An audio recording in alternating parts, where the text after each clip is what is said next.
Welcome back to the Following Films podcast, where we dive into the stories behind the films that move us, challenge us, and stay with us after the credits roll. Today's episode brings us a powerful new drama that explores trauma, resilience, and the complicated journey home after war. Sheepdog, written and directed by Steven Grayhm, arrives in theaters January 16th, 2026, and it's a deeply human story about what it really takes to heal. The film is centered on Calvin Cole, a decorated U.S. Army combat veteran who is court-ordered into treatment under the care of a VA trauma therapist in training. Just as he begins confronting his past, his estranged father-in-law, a retired Vietnam veteran recently released from prison, arrives at his doorstep, forcing Calvin to face everything he's been trying to outrun. Through community, tough love, and compassion, Sheepdog becomes a story about putting yourself back together again, for your family and for yourself. The film features an extraordinary ensemble, including Steven Grayhm, Vondie Curtis Hall, Lily Cooper, and today's guest, Academy Award nominee Virginia Madsen, whose work continues to bring depth, grace, and emotional truth to every project she touches. Madsen, best known for films like Sideways, brings a remarkable presence to Sheepdog, helping ground the story in empathy and emotional realism. Her performance is part of what makes the film resonate so deeply, especially as it tackles the generational impact of war and the quiet battles that continue long after the soldiers come home. I'm thrilled to welcome Virginia Madsen to the Following Films podcast to talk about her work on Sheepdog, what drew her to the project, and why stories like this feel so vital right now. Let's get into it. Hope you enjoy the show.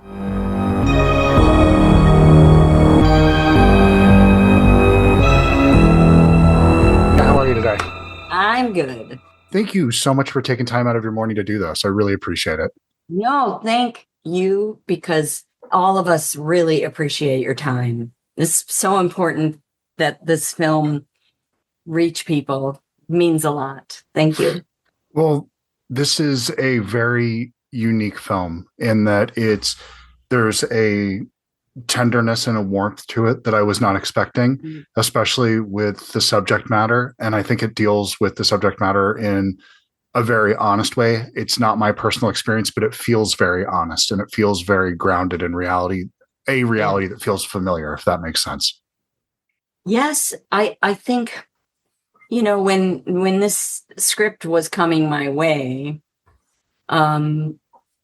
as soon as they say it's a movie about a veteran and there's PTSD, everyone goes like, oh my God, it's going to be heavy.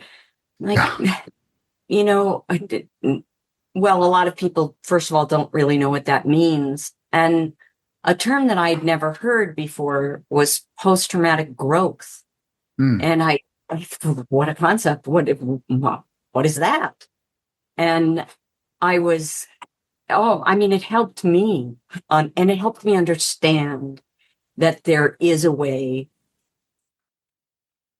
to recover and ultimately to grow. I'd never heard a story that was really about the healing. That we weren't gonna. I was like, I don't want to read this if it's got a big battle scene. I just can't. And what I later learned in talking with a lot of the veterans in our audience and their families is that they don't really want to see that either. What they're battling, in fact, is the experience of coming home and trying to seek help or being able to receive help. Just that whole story about the coming home and what do their families do and their friends, people who don't understand. And that the fact that was in this story, and it was so well written, and I was so surprised. I just hadn't read anything about this kind of story before. No, I think you often see, the first story that I remember like this from when I was a kid seeing Coming Home. And it's been That's a good example. Variations of that, but they lost the thread somewhere along the way where it became very much about almost exploitation in a way, instead of that next step, that next stage that people go through. And there's a hopefulness to this film that you don't see in other ones. There's just the Yeah. anti-war element of it seems to take over most stories, which I appreciate that take. I really do.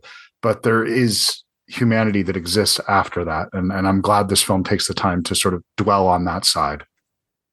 You know, I think Coming Home stays with us because it's about the experience of coming home. Yeah. That's why we remember it. Um, and Born on the 4th of July, his Yeah. battle at home. I mean, that's just what I've also heard from our veteran audience is that their voices aren't being heard. Their stories of coming home aren't being told. And when someone says to me, like, or to Steven and Matt, like, you told our story, you got it. And especially moving is Vondi's performance. Uh, Everyone assumes that he is a vet, Yeah. and because it just meant so much to us to all get it right. And it would really matter before going into the film experience that this was truthful. Because I really didn't want to. Didn't want it to be a fairy tale. I didn't want it to be a sort of Hollywood version of Right. the human experience. And when I found out how real these stories are, I felt really honored that I would even be asked to participate. How much of yourself exists in this film and your character? Because I think when I think of I have a 14 soon to be 15-year-old and I have a 10-year-old at home, and I think about the experiences that they're going to have when they become young men and what their life might be for them. I hope that I would have the tools to get them through or to help guide them or to seek help outside of myself that I can't guide them in that way. So I'm wondering if there's elements of yourself that you see in this in a way, because I found myself just deeply moved as a parent when I was watching this film in a way that even though it's not my experience, I Oh, started thinking of the way that if my kid was going through something, how would I handle this? What would I do with this moment? Would I rise to the occasion or would I fall apart? oh, that's exactly what I thought. Okay. And that was very meaningful to me because I've raised a son. Um, I don't know if they're ever fully raised. He's 31. He's a father now, and makes me a grandmother. Uh, but that that worry, that question never leaves. Like, am I guiding them the right way? Am I gonna get it wrong? How can I teach them to help themselves or to ask for help? Um, and and that certainly helped me in the way that I would portray this role because she is a helper. She is one of the sheepdogs in this movie. Yeah. She is there to guide and to protect. I don't know that we ever feel like we got it right. And she doesn't either. I loved that she was the therapist in training. Yeah. Because Yeah. I that's why she makes the mistakes she does. That's why she's so open to him ultimately. And that's why the story allows us to see her personal life as well. The women, we're sort of there more in supporting characters in the story about the men and what they're going through.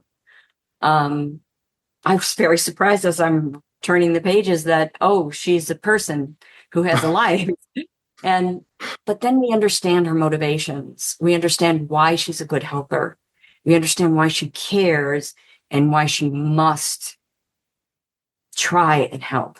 She's driven to do this job. She's driven to try and save someone's life. Yeah. I'm not a therapist and I didn't know, well, like, what can I do when I found myself part of a Gold Star family? What am I supposed to do with that? Well, how can I help my family? And I was also resisting talking about it because people are funny, they're uncomfortable, they don't know Right. what to say.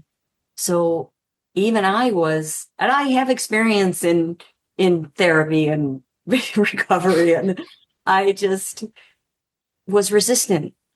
But I did it. And this film shows that you can walk through that door. He's court ordered in this film to walk through the door and meet me. But he begins to find himself, and he begins to find healing.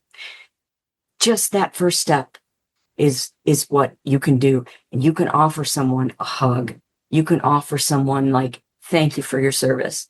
You can offer someone maybe volunteer somewhere in your community. Those places are out there.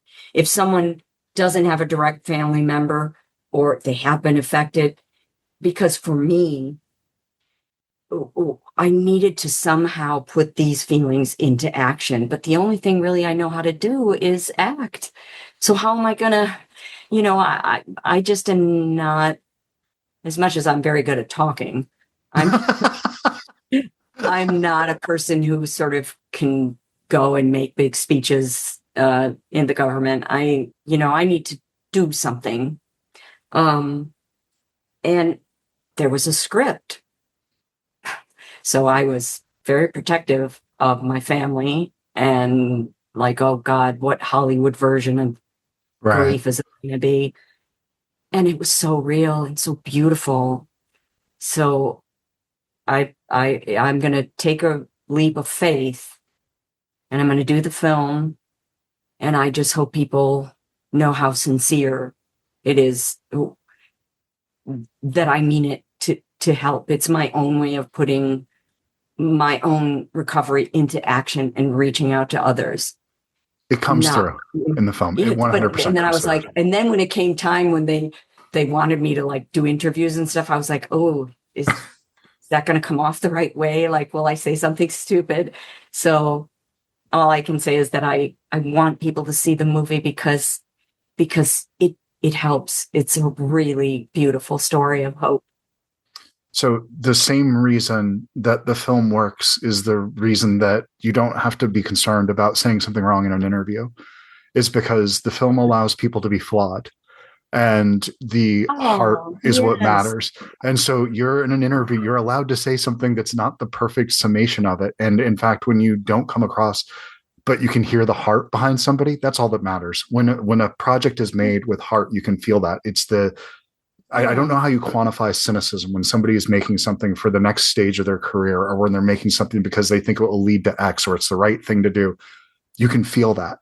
When somebody is passionate about it, you can tell, and even if it's a deeply cynical film, the message of it is, but it's told with people who believe in that message and they have heart behind it. You can feel that in it. Here, you can feel the heart of the film. And I think that that's what matters, that everybody in this film, nobody's perfect. Your character is not perfect in this film. You are a character, and it's not helpful when we see perfection, because that becomes the social media representation. That's a curated sort of perception of somebody that's not reality. When we see flaws, that's when we realize that these things are obtainable, that change is obtainable. Yeah, even our superheroes are flawed. That's why we love them. There's always something wrong with them, even in that genre. But yes, you're very right. Thank you for pointing those things out. It really, this is the most meaningful film that I've ever been involved with. And I say I'm an actress. I play dress up for a living. That's what I do. But to be able to combine what I love doing, storytelling, with something that could make a difference. I don't know, maybe you find that once in your career, and this is that once for me. But you never know what that once is going to be for somebody else. I'm sure you've had people that have approached you and said the thing that impacted them and changed their lives is something that you barely remember, that you've let go of, that it was, just this distant thing. And that's the amazing thing about the way we connect with people, that you can just, as you were saying, you can offer a hug, you can be nice in a moment, and you can really impact other people's lives without even thinking about it. And when you care about others and when you do help others and when you try that, I do it now with the full acceptance and understanding that it's selfish. When I go down to the food bank and I volunteer, I feel really good about myself afterwards. When I go down and do things, when I just hold the door open for somebody in a moment, I feel good about myself in that moment. And Yeah. it's a selfish act and I'm fine with that. I'm okay with it because helping people feels Well, good. I often say, like, if people realized how good it makes it you feel to go to the food bank. I mean, we Yeah. got a food drive going on my front porch right now Oh, that's great. for Christmas. But if people realized how good it made them feel, there'd be a lot less problems in the world, even if they were doing it selfishly, because it feels really good to give like that. And because it's human connection, you're helping. And it may seem like a small thing, but it does make a difference. And just that little bit, maybe you're just doing it for Christmas, or, maybe you're just nice to someone when you let them in, when they cut you off on the freeway. Yeah. All those things are important. And human eye contact when you're checking out of the grocery store, like little Yeah. things like that you're right. As you were saying, like that might just make somebody's day. And so this is, when it comes to something bigger for me, this movie would be something that people can experience together. Yeah. It meant so much to me personally. And now my experience with audiences is telling me that it made a difference to them. And when I talk to like a Gold Star mother, well, when I talk to my family, that means something. And like we're connected. And so yeah, that's it's been quite a thing. And imagine like Steven, and Matt, it's 14 years of their lives, and they're Yeah. young guys. I mean, it doesn't surprise me how involved they became, because you can't stop. Once you start helping, you'll want to keep doing that. So I'm very proud of them. And your film is just an extension of that because this is going to find its way Yeah. to people who I honestly think this is the type of thing that people who aren't going through this exact experience, but they're having something that maybe they're on the path of recovery for some way of that, some version of that. You look at like 12-step programs, a huge piece of that is helping the next person in line, is reaching out. And that's because that helps you heal as well. It's not just about the service to the other, it's a service to yourself. And oftentimes we have to get out of our own way and do the thing that Oh, yeah. feels so it's obvious what we need to do to feel better, but we don't do it. We'll dwell on all the wrong things. And it's just anything that you can do to, especially this time Yeah. of year, get out of your own way and help somebody Oh, else get and in there. that's exactly right. You got to get out of your own way. And the thing is, it's progressive. It grows. Like the more you reach out and Mm-hmm. you know, you help someone, you take action, then you keep doing it and you keep doing it. And then that person will do it. And that person, it's like tree of life, it Yeah. reaches out and the roots go up and out and down. And before you know it, something or someone is different. And I know from my own experience and those around me that that kind of helping and healing has been vitally important in my life. And can you imagine, like, God, I then having the opportunity to put it on screen and then send it out into the world? That's very exciting, It's really a exciting.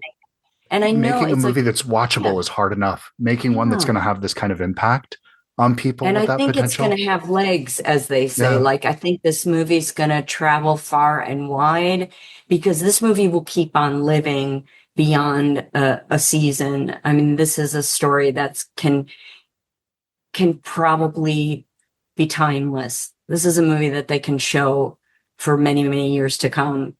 And it already is being used in lots of places to help people. So I think it will have a long life. I think so too. Yeah. There's I think the true marker of a great film is one that stays the same. A great novel it's static. It is the same thing, but every time you come back to it, you find different parts of yourself in the piece. And I can imagine revisiting Sheepdog in 10 years from now and connecting with a different element of it. This is something that I imagine that, yeah, it will have longevity and it will have life because it's not completely grounded and connected to this moment in time. While it is absolutely salient and an important story, this is a story that will continue to resonate, I think. It really will. I hope it does. And, it's when I see myself just physically, when I look at myself in the film and where I was and where I am now, I'm so glad they caught me. They got me right at that time because it was real and it's there and that's going to help people because that's how fragile I was then. And I think other people can see like, wow, somebody asked me about like who did the old age makeup. And I was like, oh, we have experts for that. But they meant it like very sincerely. And, right. But because that woman is going through that, and I'm so glad they got it. I'm so glad they just let me do that. And there's a record of it, and gosh, how incredible it was for me to meet so many people who had this in common. How much, I mean, I've been surrounded by people who have this shared experience. Yeah. So and I think for those who are just feeling like they're totally alone in it, you got to change things up because I needed to. And in a small way, one little step at a time, you do that and things begin to move around you. And so it was, that's what the movie's doing. And I think that's what it will continue to do. Yeah. Absolutely. And there's something didn't really touch on, but there is a epidemic of isolation in our culture right now that this touches on, that importance of connectivity, which is the sort of greater truth that speaks to something that is really, we have to address in our culture right now, because it's going to be the thing that ends up killing us. And it's, like really is like people in my stage of life, like we have no excuse, better, go outside, and go see your friend, visit your mom, don't call, visit. Yes. But for seniors and for very young people starting to go out into the world, those two bookends are isolated and they don't know any different. So we have to be the guides and the example to encourage, to be a sheepdog in a way, to encourage the flock to go. I can't make anybody do anything or listen to me, but I can encourage people to find human connection, get out there. The most important thing you can do, to me, to have impact is open up a conversation. And that's what this film does. That I would love to be in a theater and walking outside and hear the conversations that would happen in the lobby afterwards. I'm really sorry that my dad has passed in many ways, but one thing, I would love to have watched this film with him and to have had a conversation about this film with him afterwards. Because I know that I watched this with my wife and it was a wildly different conversation than I would have had with him. But I know we're at time, but I just wanted to say thank you very much for the film and taking the time. Yeah, our conversation would probably go on for a lot longer. I know, I could do this all day about this. But the movie does that, doesn't it? Yes. And, but obviously I think we probably have similar experiences. But I just want to tell you for myself and for the guys that, it means a lot for us to get the word out there, and you're giving us the space and time to do that. And I just really appreciate your time. Thank you. No, Thank you for taking the time to do it. And thank you for making a film like this, because we need more thoughtful adult stories like this. It's a palate cleanser right now. I was very happy to see it. So yeah, thank you very much, Virginia. It's a pleasure to meet you. Thank you. All right. Take care. Thank you. Yeah, too. All right. Bye. Bye-bye.